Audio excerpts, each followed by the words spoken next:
नमस्कार, hornbill TV में आपका स्वागत है और मैं आपके साथ प्रिया। बिस्ट बुलेटिन की शुरुआत करते हैं। रविवार को सीएम पुष्कर सिंह धामी पौड़ी दौरे पर पहुंचे, जहां उन्होंने शहीद स्मरण समारोह में शिरकत कर शहीदों को नमन कर परिजनों को सम्मानित किया। साथ ही कई विकास परियोजनाओं का लोकार्पण किया। इस मौके पर सीएम धामी ने पीएम मोदी के मन की बात कार्यक्रम के 127वें संस्करण को सुना। इस दौरान लैंसडाउन विधायक दिलीप सिंह रावत समेत तमाम बीजेपी पदाधिकारी भी मौजूद रहे।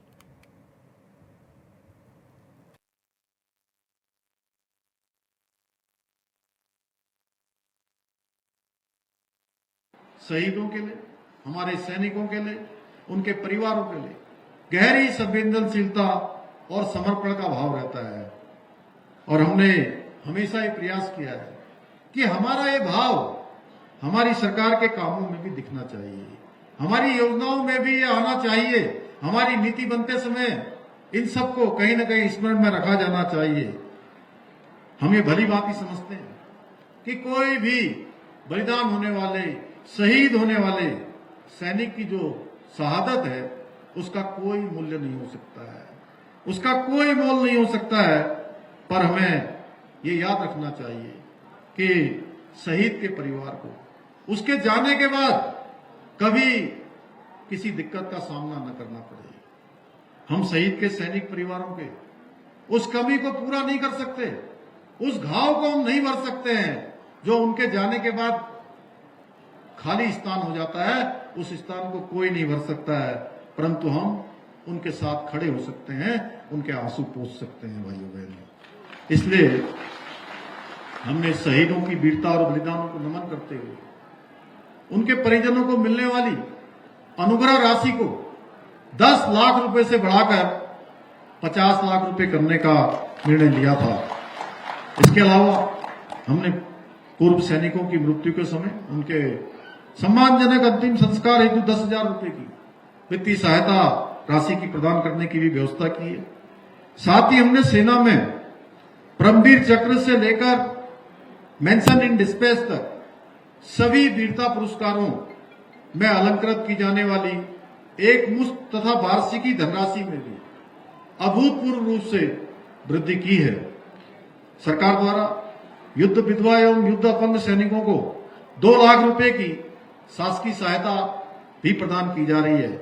इसके अलावा हमने सैनिकों के लिए स्टाम्प ड्यूटी में छूट की सुविधा प्रदान करने वाले राज्यों में उत्तराखंड देश के उन चुनिंदा राज्यों में से एक है जहां पर सेवारत पूर्व सैनिकों को 25 लाख रुपए मूल्य की स्थायी संपत्ति की खरीद पर स्टाम्प ड्यूटी पर 25% की छूट प्रदान की जा रही है।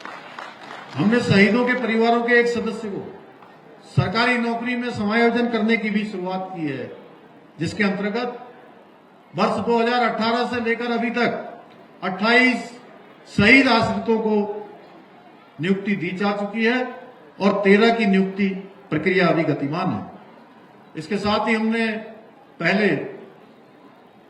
सरकारी नौकरी में आवेदन करने के लिए जो समय सीमा केवल 2 वर्ष होती थी, बहुत सारे लोगों के अवसर चले जाते थे, 2 वर्ष के अंदर वो अपने आवेदन नहीं कर पाते थे।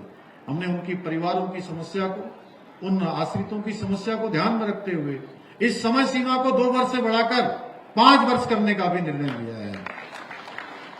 इन सभी कार्यों के अलावा हमारी सरकार प्रदेश के शहीदों के वीर सैनिकों की स्मृति में देहरादून के गुनियाल गांव में एक भव्य सैन्य धाम बनाने जा रही है।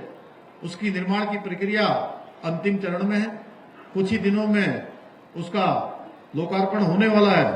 भाइयों बहनों, ये उत्तराखंड के हमारे वीर सैनिकों और उनकी बहादुरी और उनकी बलिदान की जीवन गाथा के रूप में स्थापित होगा और जल्दी ही वो पूरे देश को समर्पित होने वाला है। ये सभी कदम हमारे वीर सैनिकों के लिए, उनके परिवारों के लिए, उनके सम्मान और समर्पण का प्रतीक है। आज के इस विशिष्ट अवसर पर मैं आप सभी को ये विश्वास दिलाना चाहता हूं कि हमारी सरकार सेवारत सैनिकों, पूर्व सैनिकों एवं बलिदानियों के हमारे आश्रित, हमारे सभी सैनिकों के परिजन, उनके हितों के लिए कोई कोर कसर नहीं रखने वाली है। उनके लिए हम आगे भी निरंतर इसी प्रकार कार्य करते रहेंगे।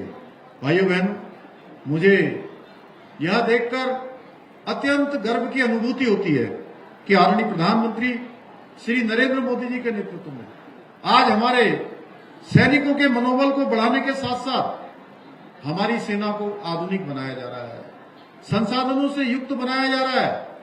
ऐसे उपकरण, ऐसे हथियार आज सेना को दिए जा रहे हैं। उनको मिलने वाले तमाम प्रकार की जो सुविधाएं हैं उनको बढ़ाया जा रहा है। उनकी वर्दी, बूट, जैकेट, सभी प्रकार की जो सुविधाएं हैं आज हमारे सैनिकों को मिल रही है। आज भारत न केवल रक्षा के क्षेत्र में आत्मनिर्भर बनने की ओर तेजी से अग्रसर हो रहा है, बल्कि एक समय था जब हमें अपनी छोटी छोटी रक्षा उपकरणों की आवश्यकता दूसरे देशों पर निर्भर रहना पड़ता था। आज समय बदल गया है। आदरणीय प्रधानमंत्री नरेंद्र मोदी जी के नेतृत्व में आज भारत जहां रक्षा के क्षेत्र में आत्मनिर्भर बन रहा है, वहीं आज 100 से भी दुनिया के अधिक देशों को भारत रक्षा के उपकरण निर्यात कर रहा है। भाइयों बहनों, ये नया भारत है। एक समय था जब हमें इन सब कामों के लिए विदेशों पर निर्भर रहना पड़ता था, और आज मोदी जी के नेतृत्व में भारत रक्षा सामग्री का निर्यात करने वाला शीर्ष देश, जो दुनिया के शीर्ष देश है, उन शीर्ष देशों में हमारा। इसी के साथ खबरों में आगे बढ़ते हैं। सीमांत क्षेत्र माणा गांव में देवभूमि सांस्कृतिक महोत्सव का रंगारंग आगाज हो गया। कार्यक्रम का शुभारंभ उत्तर भारत एरिया के general officer commanding lieutenant general DG Mishra और बद्री केदार मंदिर समिति के उपाध्यक्ष ऋषि प्रसाद सती ने दीप प्रज्वलित कर किया। रिपोर्ट देखिए। भारत सरकार के वाइब्रेंट विलेज कार्यक्रम के तहत उत्तराखंड के माना में देवभूमि सांस्कृतिक महोत्सव का आयोजन किया गया है। ये 2 दिवसीय उत्सव देश के प्रथम ग्राम माना को सीमांत पर्यटन, सांस्कृतिक गौरव और सामुदायिक विकास के एक जीवंत केंद्र के रूप में स्थापित करने का प्रयास है। माना में देवभूमि सांस्कृतिक महोत्सव का शुभारंभ करते हुए उत्तर भारत एरिया की GOC lieutenant general DG Mishra ने कहा कि ये भारतीय सेना के लिए गौरव का पल है। भारतीय सेना और उत्तराखंड राज्य सरकार दोनों ही समर्पित हैं उत्तराखंड के उज्जवल भविष्य के लिए, और ये एक नई पहल। अधिकारी ने कहा कि भारतीय सेना देश की सीमाओं के साथ साथ इस क्षेत्र के समाज और अर्थव्यवस्था के विकास में भी आगे बढ़कर काम कर रही है। सेना की पहल से पर्यटन को बढ़ावा मिल रहा है, रिवर्स माइग्रेशन, पलायन रोकने के प्रयास को बल मिल रहा है और वाइब्रेंट विलेज प्रोग्राम को सफलता मिल रही है। इन प्रयासों से हमारे सीमावर्ती गांव सुरक्षित होने के साथ साथ तरक्की की नई राह पर चल रहे हैं। ये आज से आप जैसा जानते हैं कि देवभूमि सांस्कृतिक महोत्सव 25 और 26 अक्टूबर को यहाँ पे हो रहा है। ये इंडियन आर्मी और टूरिज़्म डिपार्टमेंट की एक महत्वपूर्ण पहल है, जिसका उद्देश्य है कि रिवर्स माइग्रेशन जो हो रहा है और जो गाँवों की तरफ से लोगों को पीछे की तरफ जा रहे हैं, उनको वापस यहाँ लाने के लिए, टूरिज़्म बढ़ाने के लिए और अपनी संस्कृति को लोगों को दिखाने के लिए ये इसका उद्देश्य है। महोत्सव में गढ़वाल की समृद्ध परंपराओं का प्रदर्शन किया जा रहा है। इसमें स्थानीय कलाकारों के सांस्कृतिक कार्यक्रम, महाविद्यालय स्तरीय प्रतियोगिताएं, हस्तशिल्प, स्थानीय जड़ी बूटियों और जैविक उत्पादों की प्रदर्शनी का आयोजन किया गया। ये पहल गढ़वाली संस्कृति को प्रवासन रोकने और लोगों को अपने पैतृक गांवों की ओर लौटने के लिए प्रेरित करने के एक सशक्त माध्यम के रूप में भी देखा जा रहा है। पहली बार जो इस देवभूमि में और माणा के प्रथम गांव के सानिध्य में भगवान बद्री विशाल के इस प्रांगण में ये पहली बार ये कार्यक्रम हो रहा है, देवभूमि कल्चर फेस्टिवल के नाम से। ये उत्तराखंड के कल्चरों को आगे बढ़ाने के लिए इस देवभूमि में जिस प्रकार से आर्मी के द्वारा इस कार्यक्रम को, सेना के द्वारा इस कार्यक्रम को आगे बढ़ाने का जो प्रयास किया, मैं सेना के उन तमाम अधिकारियों का, जवानों का बहुत हृदय से आभार व्यक्त करता हूँ कि अगर उस देवभूमि के सांस्कृतिक कार्य को आगे बढ़ाने के लिए, यहाँ की बोली भाषा को आगे बढ़ाने के लिए अगर ये कार्य किया जा रहा है और इस सीमांत प्रथम गांव माणा के सानिध्य में और भगवान बद्री विशाल के सानिध्य में, इन सबको बहुत शुभकामनाएं देते हुए और देश से आए हुए सभी तीर्थ यात्रियों का, सनातन धर्मियों का इस उत्तराखंड के संस्कृति से हूर-बूर होने का उनको समय प्राप्त होगा और वो भी आनंदित होंगे। ये उत्सव सीमांत पर्यटन को बढ़ावा देने के साथ साथ स्थानीय लोगों के लिए रोजगार के नए अवसर भी सृजित करेगा, जो सीमांत क्षेत्रों के सशक्तिकरण के राष्ट्रीय लक्ष्य से जुड़ा हुआ है। Bureau report, hornbill TV. आज छठ महापर्व का दूसरा दिन है, जिसे करना के नाम से जाना जाता है। आज के दिन श्रद्धालु सूर्योदय से सूर्यास्त तक निर्जला उपवास रखते हैं। सूर्यास्त के समय सूर्य देव को अर्घ देने के बाद ही व्रत खोला जाता है। 4 दिवसीय छठ पूजा कल नहाए खाए के साथ शुरू हुई।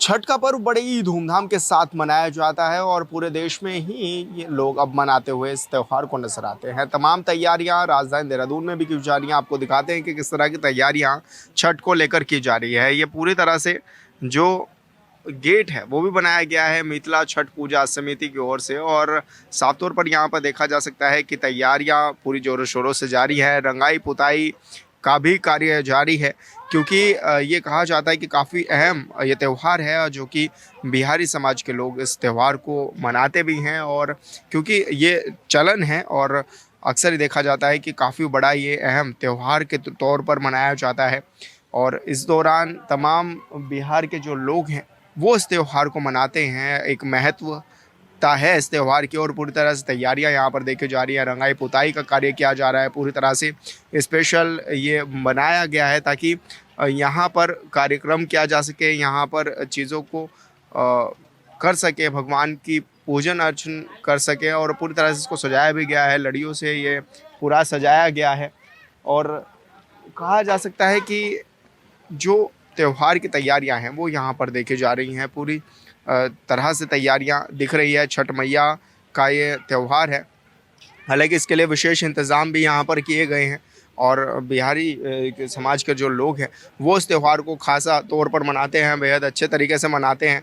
भाई, आपसे जानना चाहेंगे किस तरह से ये छठ के पर्व को मनाते हैं आप लोग, और किस तरह की तैयारियां अभी हाल फिलहाल में चल भी रही हैं? हम लोग तो ये छठ मनाते हैं हर साल जी। डीजे के साथ। क्या कल तो नहा खाया, आज खरना है, आप कल संजय घाटे होगा, परसों परना हो जाएगा। महिलाएं व्रत भी रखती है? महिला और जेंट्स दोनों रखते हैं। अच्छा, हाँ जी। क्या कुछ मान्यताएं हैं इसके पीछे? हाँ, बाल बच्चे के लिए करते हैं, मर्द के लिए करते हैं, अपने अपने शरीर के लिए भी करते हैं। ये पर्व हम लोग का बहुत बड़ा होता है।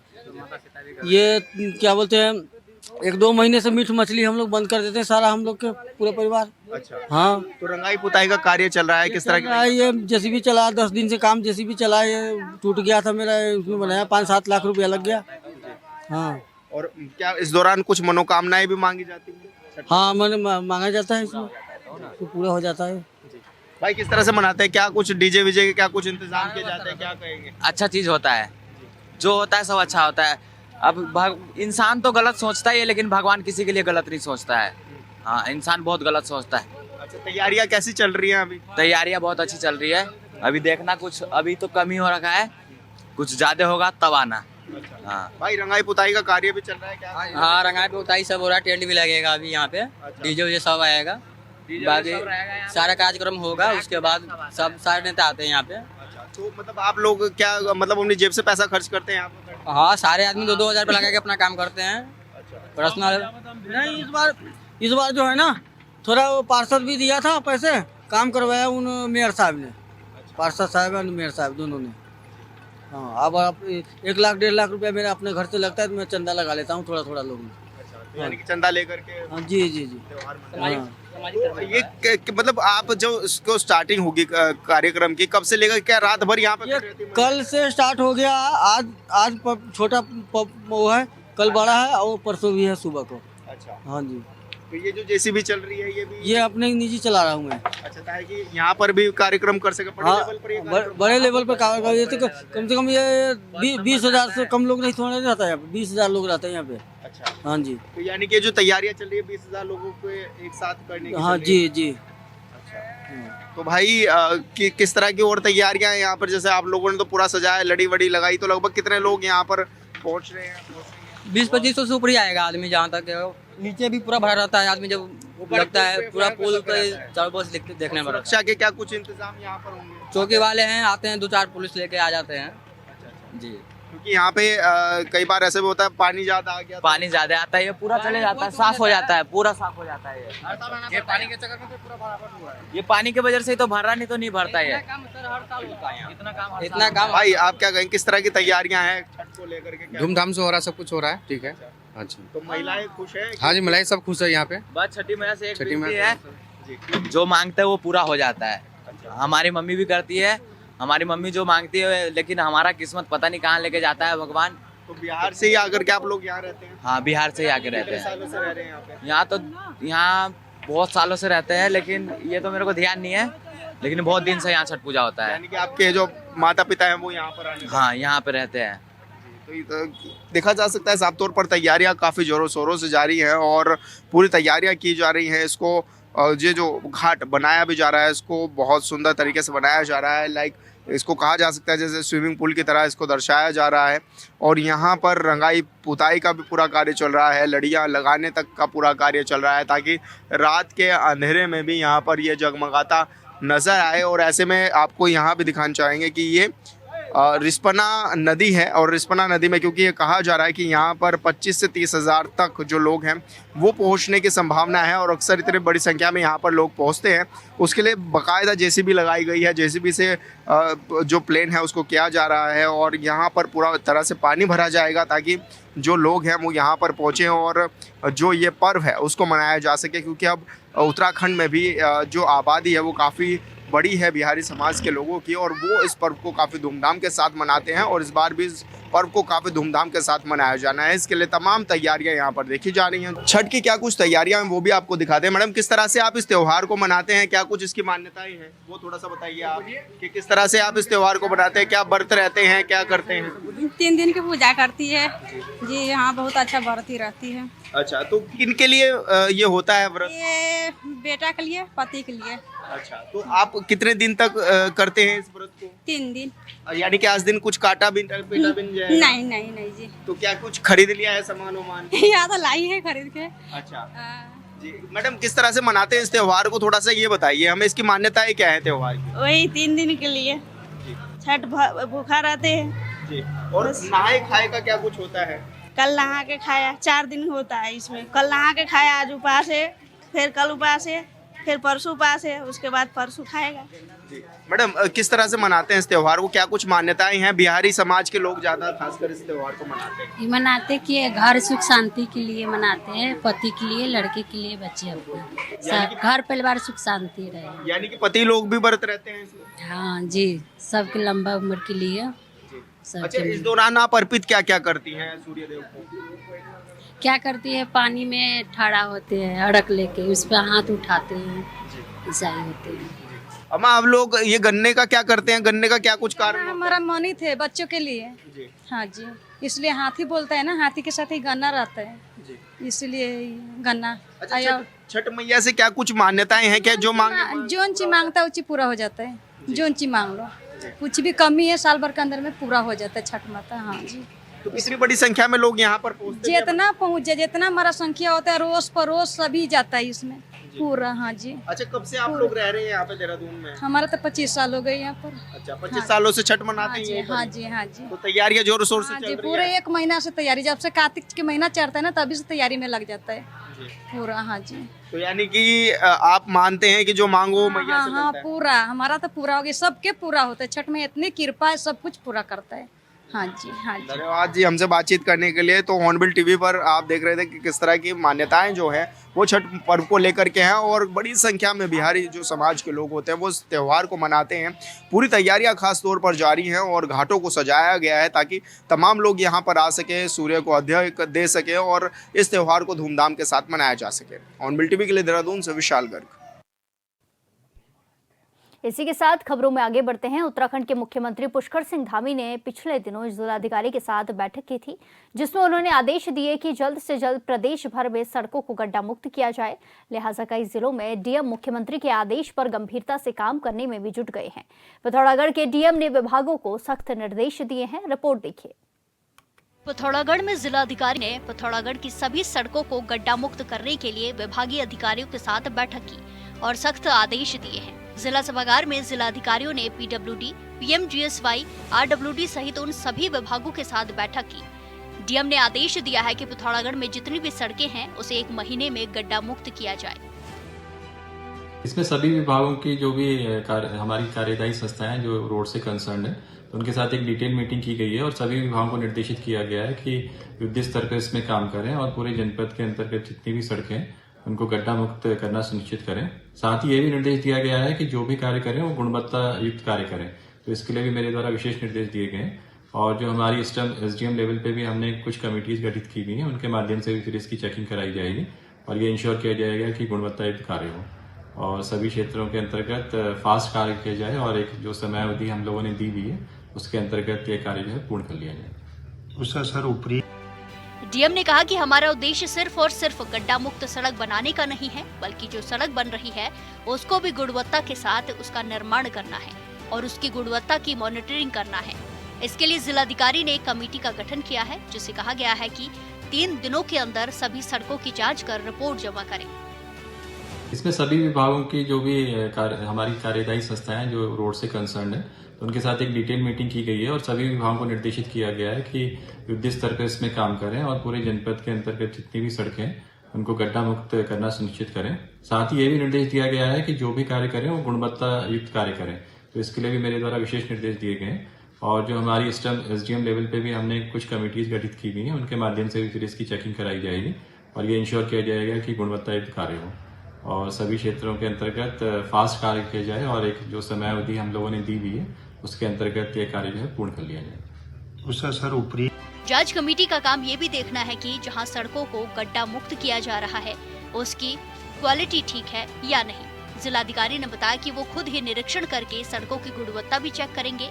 डीएम के आदेश के मुताबिक अगर काम होता है तो पिथौरागढ़ की सभी सड़कें 1 महीने में गड्ढा मुक्त हो जाएंगी। Bureau report, hornbill TV. इस बुलेटिन में फिलहाल के लिए इतना ही। बाकी तमाम खबरों के लिए देखते रहिए हॉर्नबिल टीवी। नमस्कार।